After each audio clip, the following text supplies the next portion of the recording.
Can you speak to the ideas that Ron Paul represents? Like you said, some of the things he's been right about.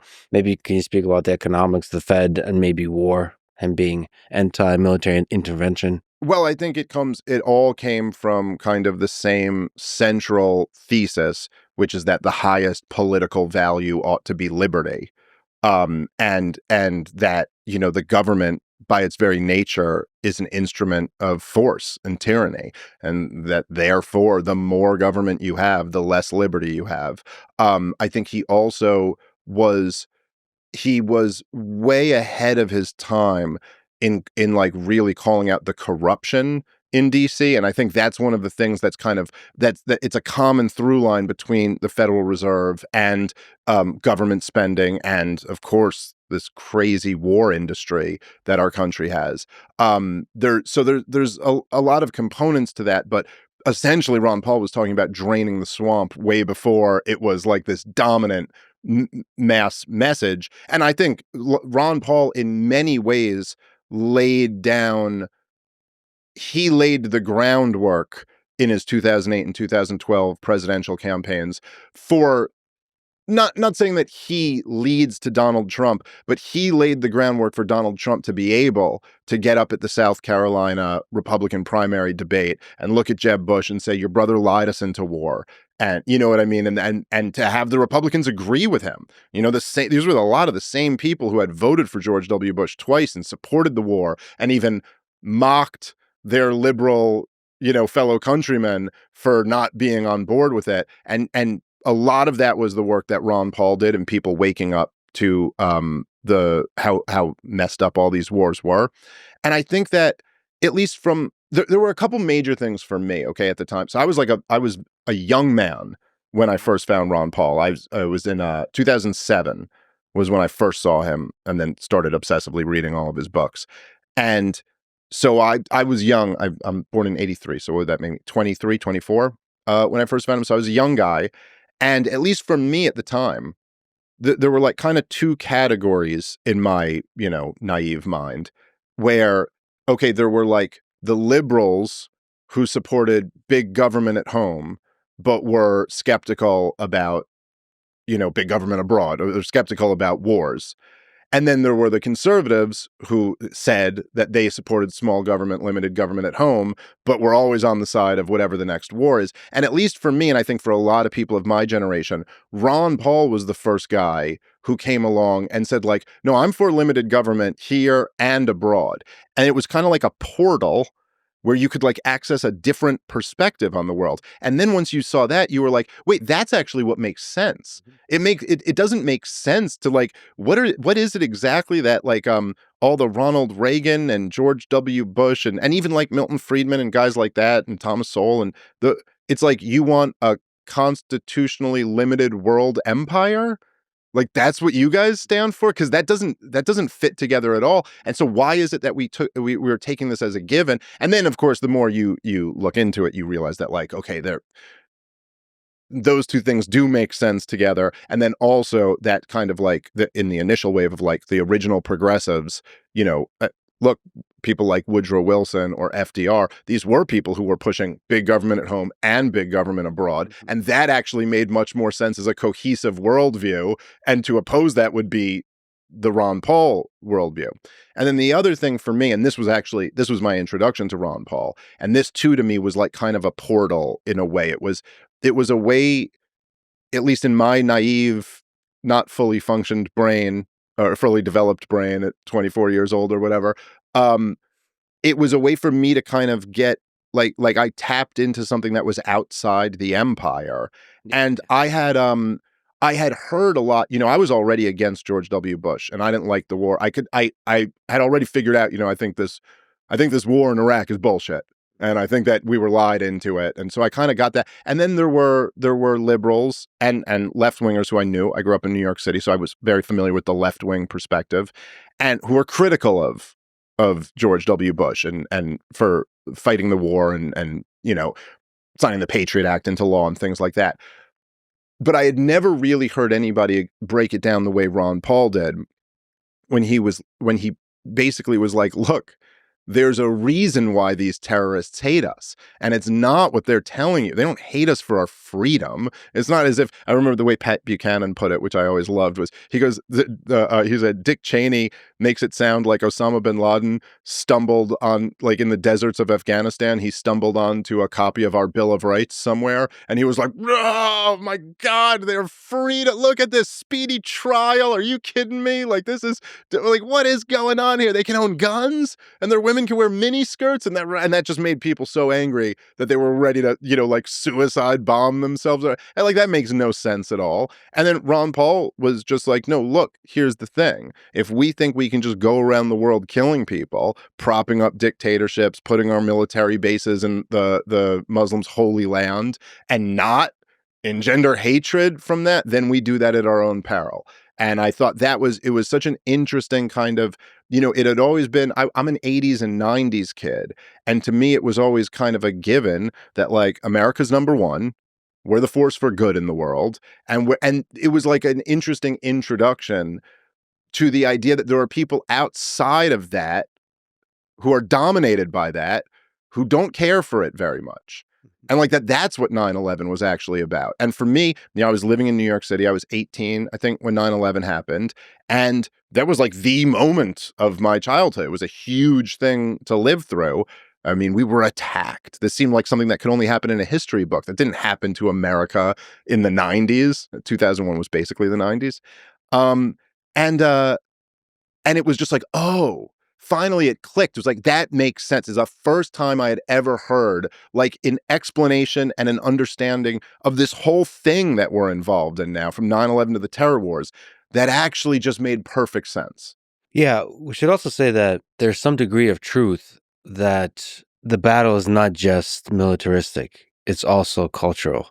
And then many of those parts of the world don't want other people's values forced onto them. Right. But the way that George W. Bush and Dick Cheney and every right-wing host in America and Sean Hannity and Bill O'Reilly and like everybody, what they were saying is that they hate that we're free. Mm-hmm. Whereas it was much closer to saying like they don't like us imposing on them. Even like all the hardcore neocons, Brett Stevens, the New York Times, he wrote this piece on the 20th anniversary of the invasion of Iraq, so 2023, to cheerlead the war in Iraq. And he goes through the whole piece, and there's not one mention of the million people who died in the war.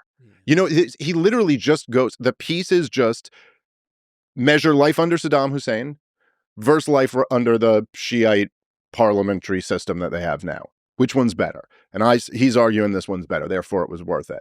But there's like no mention. It's like, okay, but what about the 20 plus million people who were displaced? What about the million people who were killed? What about all the millions of people who were injured? What about the tens of thousands of our soldiers who have blown their brains out in the aftermath of the thing? Like, it's like so many times, this is true with government policy in general. People talk about like the end result that they want. But you're like, yeah, but what about the process by which you get there and how much hatred, could you, I mean, like it's not that hard for me to like put myself in other people's shoes. And like, I have 2 little kids and a wife. And if anybody were to ever try to argue to me that they have to be the eggs that get broken to make some bigger omelet, like, it's okay. Like, we're ultimately going to impose something on your society that's better than what you have right there. And it sure does suck that your wife and kids got to be the one who get taken out. I mean, I'm just saying this to myself, and this is not real. This is just a thought experiment I'm making up. I'm already pretty close to being a terrorist. Mm-hmm. Like, my next thought is kind of like, well, okay, well, I hope you're going to like it when you watch your family die in front of you. Now, I'm not, hopefully, even if that happened to me, I wouldn't go kill that guy's family. Like, maybe I'd just go after him or something. But I could understand. And I think most people who have kids could understand going to a level of like the most evil, dark place you could imagine if anyone ever threatened or actually did something to your kids.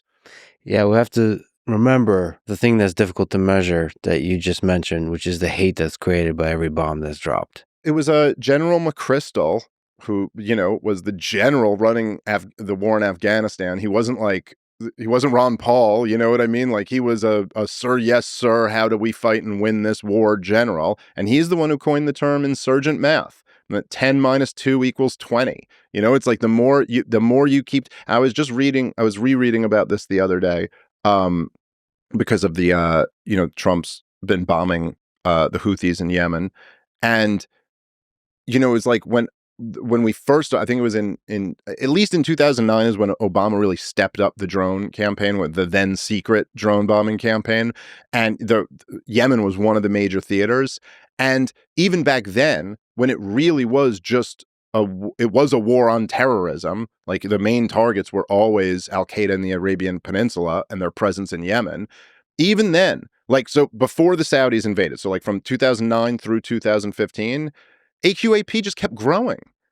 He was doing all these targeted bombing campaigns, or they call them targeted. 96% of the people are innocent who get killed, but they call them targeted drone bombings. And Al Qaeda in the Arabian Peninsula just kept getting bigger and bigger, because it's like, yeah, every time you go in there, it's like, okay, you took out one target, and then you took out 3 little girls, and a few, and every one of those little girls had brothers and uncles and fathers, and and all of them just signed up to join the fight now, because and I found Ron Paul was the first one who really made this click for me. But it's, in a way, and I'm not a leftist, I'm not an egalitarian, I'm not a cultural relativist. I'm not saying that all cultures are the same, or that we all look at the world the same way. There's enormous differences between all of us. And I personally think some are better than others. But there are things that unite all of us. And in a weird way, I remember one time I was arguing with a Democrat guy on a SE Cup show. I used to be a contributor on her show. And we were arguing, and it was after a terrorist attack here in New York, a fairly minor one. It was like a guy, like, I think he hit someone with his car and then jumped out with a gun, and then the cops lit him up and killed him. This is like back in 2017, I think. And he claimed to be ISIS inspired. I don't remember if there was like a direct connection or not. But at the time, they were like, doesn't this mean we got to step up the war in Iraq or in Syria, where ISIS's stronghold is? And I remember the guy saying to me, he goes, I went off on how these wars have been disasters. And he goes, yeah, but Dave, what you're saying here is we're supposed to do nothing? Like, this just happened and now we're supposed to do nothing? And so, like, even though this guy had a suit and tie on, and we're in a cable news studio, and we're in a first world country, we're in the United States of America, and we're having the basic thing that he's saying is like, what do you say? You're saying we're not going to go kill some motherfuckers? Like, I mean, he was just putting it as like, do something. But what's something? Something is dropping bombs on human beings, when, like, yeah, some innocent people are going to die. But okay, but it's the same thing. It's the same after 9/11. We're like, we got to go fucking invade some countries right now. That's the same impulse. It's like, they killed some of our people. You think we're not going to show them who the real killers are? You think there's a chance that you could come here and that is like the most human instinct ever. It's like some other tribe just came in here and killed some people in our tribe. So what do you want to do about that? Well, I don't know. It's not going to take me too long to figure out. We're going to go kill a bunch of people in their tribe. And I do think that, like, I think that's the major motivating factor for both sides of the Israel-Palestine conflict. I think that's the major motivator for both sides of the war on terror conflict. And it's like, it's in a way, when you look at it like that, there's something, even though it's so dark and tragic, there's something almost beautiful about it, where you're like, oh, we're all caught in this same cycle. Yeah, it's deeply human, the warring between tribes, but especially in the recent years, but more and more through human history, there's almost like a third party, which is this military industrial complex, which is making money from the two tribes. So if you just have two tribes, one, I've been reading a lot about Genghis Khan. If this is why Genghis Khan banned this. It was very common in Mongolia before Genghis Khan to steal people's wives. Like, you're my wife now, right? And he realized that creates a lot of conflict. Yeah, it sure does. That seems natural and human, that kind of conflict. But whenever you third party rolls in and starts making money on the whole thing, and then driving that forward, then the escalation of the conflict comes with this whole machine that makes de-escalation really difficult. Yeah. The military industrial complex in America, it's so big and it's so sophisticated, and it's so it's not just that there's, there's the intelligence agencies, there's the weapons manufacturers, then there's the, like, people in the media who are either directly or indirectly just parroting, you know what I mean, all of their talking points. And so it's not just that you can kind of like you make money when there's a conflict, but you have this entire apparatus to like create the conflict and then create the public sentiment for that. And then we're and it's interesting. We're in an interesting place because we're kind of in this like new frontier of now where shows like this can happen, and there's a lot of them, and a lot of them are humongous, like yours. Um, but for so long, this just didn't exist, and it was just like, oh, like for so long, it was the case that like the New York Times and NBC and CBS and ABC and the Washington Post and the Associated Press, I guess, they could just move the nation. I mean, if they wanted to be like, hey, there is the idea that, forget even like after 9/11, the idea that in 1990, 1991, that there was any organic movement from the American people going, you know, we really got to see about the Saddam Hussein guy. You know, the dictator in Iraq is having a slant drilling dispute with the Emir of Kuwait. Mhm. We really got to do something about that. Like, that is not something that organically came from any, that was not like a few soccer moms hanging out, you know, watching their kids' game, being like, I really do think, I think in a couple of years, we're going to have to send these boys over to Iraq to go. Like, that's not, they just, from the top down, were able to create this feeling that like, hey, there's a new Adolf Hitler on the rise over here in Iraq. We got to go see about this. There are these poor people in Kuwait. We have to do that. You know, like they were able to create this desire for war that was it's really incredible when you think about it, because I think for the most part in human history, you would have had to have some type of plausible threat, some type of plausible reality to convince people that we actually have to go to war in order to deal with this. Whereas like, you know, the idea that in 1991 the United States of America would feel threatened by Iraq was just ridiculous, and yet they were able to do it. Well, so to push back a little bit, throughout human history, there was also a thing. You look at the Roman Empire, where just the cultural values were different, where military conquest was seen as a good thing. So, like, we just almost assume in the United States, war has been framed in the defensive sense, like where offensive war, we're not doing that anymore. You make a fair point. It's certainly true that throughout human history, there's been like overt um empire building and wars of conquest and things like that. But I guess I'm just saying, at least even there, you would have some type of sell of like why we're going to go take these resources and why that will be good for us. Whereas the idea that they're like Kuwait just needed to be defended by the Americans seems so hard to convince anybody, and yet they were able to do it. If you read like neocon writing in the 90s, it was very interesting because they would tell the truth a lot more. And they were essentially, I think, there was the Soviet Union had just collapsed. It was what Charles Krauthammer dubbed the unipolar moment. There was like a lot of there was excitement. There was a feeling of invincibility, and also the neocons weren't in power. And after 92, really, I mean, they were in the George H.W. Bush administration, but after 92, they really weren't. So they're just writing at these think tanks, and it just didn't seem as, you know, like they weren't as guarded. There weren't like these accusations of you're a war criminal or something like that.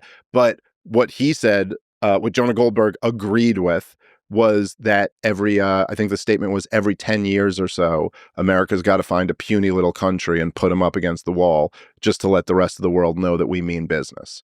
And that was actually their mentality. I'm sure there's people that agree with that. I happen to disagree with that. But the drums of war are beating a little bit over Taiwan and China. More than a little bit, yeah. But there I can't even see a justification for just war. What is the long-term benefit to society if you do military intervention? I also think this, and I've been saying this for a while, but I do think there is this like there's like this empire mentality that Americans have got to shake off, like as if it's even a question of whether we should allow it or not. Like, we in a position to allow or not allow that? Why do we have it's almost like if you were like I hope China doesn't invade Taiwan. I hope Taiwan remains as free as possible. I hope China becomes free. I root for freedom and prosperity for everyone, But I also root for like everybody to have a healthy marriage. But if you were talking to me and you were like, "Hey, the guy down the street is cheating on his wife." Like, I don't think we can allow this. I'd immediately be like, that's really not my place. And then on top of that, I also have no power. I have no authority over what they do in their marriage. Like, I have to be concerned with my marriage. And the idea that, like, imagine if there were the political will to uh, invade Mexico. Like, if DC decided we're taking Mexico City, like that's going to be part of America now, and we're taking it by force. And then China was like, we're not sure if we can allow this. I think immediately most Americans would be like, allow? Like, how the fuck do you think you're going to stop us from taking Mexico City? What are you going to do, China? You're going to send your Navy ships over here to fight us off the coast of Mexico? Good luck with that. And at least from my understanding, in almost all the war games that they've run, if we did militarily, even if it doesn't come to nuclear weapons being used, in which case the whole world gets blown up, but even if we go to militarily try to stop China from invading Taiwan and everyone agrees to not use nukes and we just fight a conventional war, we lose that war every time. I think what you said applies to a lot of the wars we've been involved in, but China and Taiwan is a little bit different because of TSMC, right? Because there's an economic dependence. If that was the concern, then the response would be, we need some type of Manhattan Project. And I'm not supporting a government project here, but there would be, we need some type of Manhattan Project to say, we're going to make these things here. We can't. And look, I was running that experiment before saying, like, what if we all pinky promise not to use nuclear weapons or something like that? But that's not the reality of the situation. The more reality, look, even in Ukraine, everybody, the biggest hawks, the biggest pushers of this policy and Joe Biden and policy to fund Ukraine, no one's suggesting we send in the 82nd Airborne.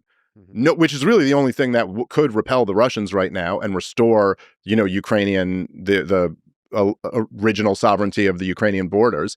But no one's suggesting we send in the 82nd Airborne because we all know, well, we can't have a direct war with Russia. That's the end of the world. And same thing with China. So, I'm not saying microchips or whatever aren't important, but we can find other ways to. Taiwan is not magical. Like, we can produce these things in other places. No. So you have the humility to say that you don't really know much about the situation. It sounds ridiculous to say, but there's something magical about not Taiwan, but TSMC. It's incredibly difficult to manage the supply chain and manufacture at such a low cost that they are. And to add to that, China has been signaling about the one China policy, but you're absolutely right that you shouldn't be doing the Washington thing of beating the drums of war. That's like completely the counterproductive thing. You should actually try to find partnerships with China, build friendships and cooperation. Like India is doing a good job of this. Like, build friendships. This is the 21st century. Conflict, this Cold War thinking is going to be destructive to the economy, destructive to humanity, to the flourishing of the individual nations of the world. There's just nothing positive except making money for the military industry. Well, yeah, and it was totally destructive during the original Cold War too, and almost led to nuclear war on a couple of different occasions. But look, I would just say, and I'm no defender of the Chinese regime. I hate communism or fascism, whatever they are, some hybrid mix of the two. They're paying you, aren't they? No, fuck them. I don't care. By the way, I get a lot of people speculate online, but I'm not getting any of these checks, man, and I'd really like them to start coming in. Yeah. But there's, like, even when it's like China, you say China's asserting the one China policy, but the one China policy is the policy of the United States of America and has been for 50 years now, right? So it's not, I think what's happening there a lot of times is that essentially, even though officially the one China policy is the policy of the United States of America, all of these American politicians and different figureheads across powerful centers in America are saying that China doesn't have the right to go into Taiwan. And then China's in the position of being like, well, hey, wait a minute. No, that's not actually the policy. We maintain this one China policy, but we allow them to kind of do what they want to do. And, the most obvious example of this was when Joe Biden actually said, like, oh, we wouldn't allow that. And we would militarily intervene if they went into China. And then, and this was so bizarre, then the White House, whoever that was, came out to correct the president of the United States and say, no, the policy of the White House is the one China policy, which, look, I mean, again, I think the whole point of this is that the reason why whoever the hell was able to overrule Joe Biden and his administration, I don't know who that is. But the whole point is that if you say, and this is why there is some wisdom in America accepting the one China policy, is that if you tell China that we recognize Taiwan's independence and that they're not a part of China, that might be the type of thing that would make China invade and say, no, we're not accepting that. And so at least right now, it's like kind of like, okay, look, this is the reality. It's something that you kind of run up against with the war in Ukraine a lot and with the situation in China and Taiwan, is that there are constraints placed on us by reality.